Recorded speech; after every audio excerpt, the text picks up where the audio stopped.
वाले हैं। आप लोग इसी प्रकार की खुशियों की रंग बिरंगी होली मनाने के लिए तैयार रहो। जैसे बुराई खत्म होती है, अच्छाई की जीत होती है। तो एक होली तो आपने इस प्रकार की अगले मई में मनानी है और दूसरी होली अगले साल अक्टूबर में मनानी है। इसकी तैयारी आज ही हम लोग। हमारे जो विरोधी हैं वो तड़प रहे हैं, जैसे बिन पानी मछली तड़पती है, ऐसा वो तड़प रहे हैं। सत्ता खोए हुए लगभग 10 साल हो गए, उनको 9 साल हो गए केंद्र के अंदर। अब जैसे जैसे करके, जैसे दाव भाग लगा करके कोई बैठा होता है कि मुझे किसी भी तरीके से सत्ता को वापस लेना है, ऐसे अनाप शनाप तरीके अभी भी वो अपनाएंगे। एक कहावत है, चोर से पहले चोर की क्या, चोर से पहले चोर की मां को मारो। जिला अध्यक्ष राजेश सत्ता जी ने आज का ये उत्सव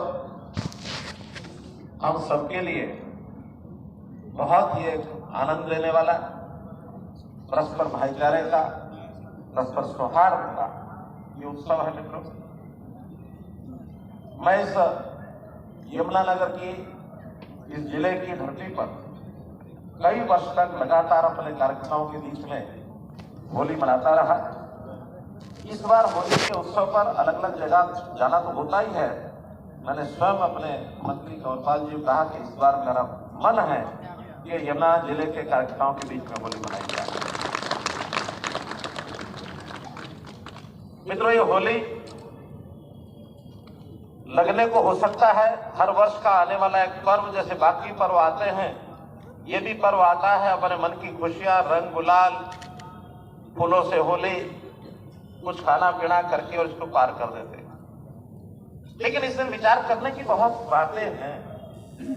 आखिर होली हमारे समाज के लोगों ने इस प्रकार के त्योहार की इजाद, इसका आविष्कार, जिसको मनाने की परंपरा प्रारंभ की होगी तो बहुत कुछ सोच विचार के की होगी। पहला तो होली के समय पूर्व रात्रि को होलिका दहन का कार्यक्रम होता है। होलिका दहन का मतलब केवल होलिका ने अपनी गोद में प्रहलाद को बैठाया। होलिका को शायद यह वरदान था कि आग में जलेगी नहीं, और प्रहलाद को, जो प्रहलाद आस्तिक थे, उनके पिता हिरण्यकश्यप जो नास्तिक थे, होलिका हिरण्यकश्यप की बहन थी, तो पिता अपने बेटे को एक प्रकार से वो आस्तिक न हो इसका दबाव डालते थे। जब नहीं माने, प्रहलाद भक्त प्रभु की भक्ति में लगे रहते थे, तो होलिका के जिम्मे लगाया कि इसको आग में ले जाके बैठ जाए, ये भस्म हो जाएगा। लेकिन वो प्रभु की भक्ति करने वाला प्रहलाद, करनी क्या हुई कि होलिका जल के भस्म होगी, प्रहलाद बच गए। आज भी जब होलिका दहन करते हैं तो हमको ध्यान में है कि लकड़ियां लगाते हैं, उपले लगाते हैं, होलिका दहन करते हैं। एक बीच में लकड़ी, बड़ी लकड़ी भी रखते हैं, और जब होलिका जलन दहन हो जाता है उस समय उस लकड़ी को बचाते हैं, और उस लकड़ी को निकाल करके बाद में कहीं पानी आसपास होता तो पानी डाल करके उसको सुरक्षित रखते हैं। वो लकड़ी प्रहलाद का प्रतीक है। अब देखने में तो ये है, लेकिन विचार करने में पता लगेगा कि होलिका के रूप में बुराइयों का दहन होता है, अच्छाई की जीत होती है। अपने कुरुक्षेत्र में ही हुआ। तो इन सब बातों का जो संदेश है वो केवल उन सालों के लिए था ऐसा नहीं है, वो आज भी उतना ही प्रासंगिक है। हमने विदेशियों के परंपरा को, विदेशी शासन की होली जला करके विदेशी शासन को भगाया। इस देश के लोगों ने विजय प्राप्त की और आजादी प्राप्त की। ये भी होलिका का प्रतीक है। आगे चल करके देश के समाज की तकलीफें ये कैसे दूर हो, कैसे समाज हो, कैसे समाप्त हो। इस समाज के अंदर बुराइयां तरह तरह की थी। हमारी शासन व्यवस्था भी उन बुराइयों को दूर नहीं कर सकी, और संकल्प लिया कि जो शासन बुरी व्यवस्था को खड़ा करने में, उसको अग्रणी रूप में आगे बढ़ाने में सक्रिय है, उस शासन का समाप्ति और एक अच्छे शासन को लाना, ये भी होली के कारण से ही हुआ, बंधु, होली के कारण से। और हमको आगे भी हमारे एक एक कार्यकर्ता को इस प्रकार की होलिका दहन का, बुराइयों के ऊपर अच्छाई की जीत का एक संकल्प बनाए रखना चाहिए। एक कहावत है, चोर से पहले चोर की क्या, चोर से पहले चोर की मां को मारो। चोर की मां क्या है? ये बुरी व्यवस्थाएं जो तरह तरह के ऐसे सिस्टम खड़े कर दिए जिसके अंदर बुराइयां पनपना ये बहुत स्वाभाविक था। ये भ्रष्टाचार रूपी बुराई, ये हमारे जो उस समय के शासन करने वाले आज के हमारे विरोधी दल, उनकी दी हुई देन है।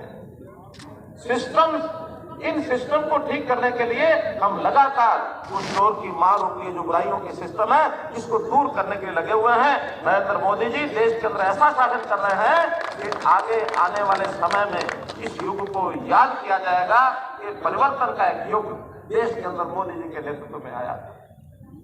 और वही काम हम हरियाणा में भी कर रहे हैं। हरियाणा के अंदर एक एक खड़ी गली व्यवस्था को बदलने का काम, व्यवस्था परिवर्तन का काम, ये हम लगातार कर रहे हैं, आने वाले समय में भी लगातार करते रहे। हमारे जो विरोधी हैं वो तड़प रहे हैं, जैसे बिन पानी मछली तड़पती है, ऐसा वो तड़प रहे हैं। सत्ता खोए हुए लगभग 10 साल हो गए उनको, 9 साल हो गए केंद्र के अंदर। अब जैसे जैसे करके, जैसे दाव भाग लगा करके कोई बैठा होता है कि मुझे किसी भी तरीके से सत्ता को वापस लेना है, ऐसे अनाप शनाप तरीके अभी भी वो अपनाएंगे, अभी भी अपनाएंगे। सतर्क रहना है। और खास करके जब किसी चुनाव में 1.5 साल, 2 साल, 1 साल बचता है तो ये गति तेज हो जाती है। स्थान स्थान पर लोगों को बहकाना, उनको आंदोलन करने के लिए प्रेरित करना, उनके स्वार्थ जगाना, न किसी को देश की चिंता, न प्रदेश की चिंता, न समाज की चिंता, और न उस गरीब व्यक्ति की चिंता जिसके लिए शासन को अपना दायित्व संभालना और अपनी जिम्मेदारी पूरी करनी होगी। शासन अपने लिए नहीं है, शासन भोगने के लिए नहीं है मित्रों, शासन जनता की सेवा करने के लिए, जनता की सेवा करने के लिए। और कभी भी देश में 50-55 साल कांग्रेस ने शासन किया, सेवा को तो दूर तक उसने टच भी नहीं किया, छुआ तक नहीं। मोदी जी ने कहा मैं देश का सेवक हूं, मुझे देश सेवक कहा जाए, राष्ट्र सेवक कहा जाए, मैं एक सेवक हूं, मैं एक चौकीदार हूं। इतनी भूमिका रही। इंडिया फर्स्ट, देश मेरे लिए पहले। अगर देश पहले नहीं है, मुझे सत्ता का कोई ऐसा उपयोग नहीं है कि मुझे किसी का स्वार्थ पूरा करना है, नहीं करना है। तो मित्रों, आने वाले समय में 2 अवसर और आने वाले हैं। आप लोग इसी प्रकार की खुशियों की रंग बिरंगी होली मनाने के लिए तैयार रहो। जैसे बुराई खत्म होती है, अच्छाई की जीत होती है, तो एक होली तो आपने इस प्रकार की अगले मई में मनानी है और दूसरी होली अगले साल अक्टूबर में मनानी है। इसकी तैयारी आज ही कर लो, इस तैयारी को आज ही करो, क्योंकि एक लोकतांत्रिक रूपी जो एक ही है, जिसको कहना चाहिए कि ये भी एक युद्ध है। इस युद्ध के अपने नियम हैं, उन नियमों के अंतर्गत हमने इस युद्ध को लड़ना है, जीतना है। क्योंकि जो आज तक ये राजनीति चलती आई है, उस राजनीति में जो स्वार्थी राजनीति है, उसकी जान एक जगह अटकी होती है। जैसे रावण की जान कहां अटकी थी? कहां अटकी थी? नाभि में। और ये स्वार्थी राजनेता होते हैं, इनकी जान सत्ता में अटकी होती है, सत्ता में। अगर इनको मारना है तो सत्ता कभी भी उधर ना जाए और अच्छे हाथों में सत्ता रहेगी तो सेवा का ये प्रवाह, सेवा की ये गंगा, सेवा का ये सागर लगातार चलता रहेगा। और इस मामले में यमुनानगर जिले के लोग, मैं समझता हूं, बहुत ही सूझबूझ से क्योंकि यहाँ की प्रवृत्ति है, यहाँ की भावना है, यहाँ के लोगों को मैंने बहुत नजदीकी से देखा है। पर सेवा, परोपकार, दूसरे की सेवा, ये हमेशा आगे रहे। कभी यहाँ कोई बड़ी समस्या की इन्होंने सामाजिक समस्या खड़ी नहीं की, केवल इसलिए कि परस्पर प्रेम है, प्यार है, भाईचारा है। जो हमारा भाईचारा बना है, ऐसे अवसर पर हम उसी का संकल्प लेकर के दिशा अपनी क्या है, उस दिशा को सही मायने में देखते हुए हम अपने आप को तो त्याग कर ही रहे हैं। हमारे इर्द गिर्द समाज के सब लोग हैं, उनमें ये संदेश जाए।